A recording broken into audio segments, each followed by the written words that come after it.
ಮಳೆ ಇನ್ನು ಹೆಚ್ಚಾಗ್ತದೆ. 4 ಭಾಗದಲ್ಲೂ ಸುನಾಮಿ ಹೊಡೆತಗಳಿದ್ದಾವೆ.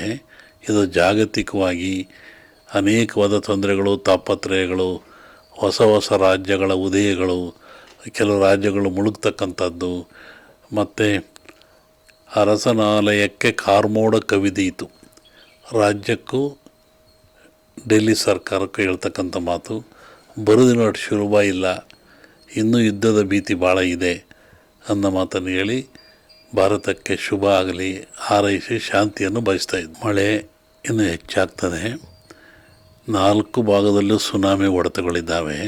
ಇದು ಜಾಗತಿಕವಾಗಿ ಅನೇಕವಾದ ತೊಂದರೆಗಳು, ತಾಪತ್ರಯಗಳು, ಹೊಸ ಹೊಸ ರಾಜ್ಯಗಳ ಉದಯಗಳು, ಕೆಲವು ರಾಜ್ಯಗಳು ಮುಳುಗ್ತಕ್ಕಂಥದ್ದು, ಮತ್ತು ಅರಸನಾಲಯಕ್ಕೆ ಕಾರ್ಮೋಡ ಕವಿದೀತು. ರಾಜ್ಯಕ್ಕೂ ಡೆಲ್ಲಿ ಸರ್ಕಾರಕ್ಕೂ ಹೇಳ್ತಕ್ಕಂಥ ಮಾತು, ಬರುದಿನ ಅಷ್ಟು ಸುಲಭ ಇಲ್ಲ, ಇನ್ನೂ ಯುದ್ಧದ ಭೀತಿ ಭಾಳ ಇದೆ ಅನ್ನೋ ಮಾತನ್ನು ಹೇಳಿ ಭಾರತಕ್ಕೆ ಶುಭ ಆಗಲಿ ಹಾರೈಸಿ ಶಾಂತಿಯನ್ನು ಬಯಸ್ತಾ ಇದ್ದರು.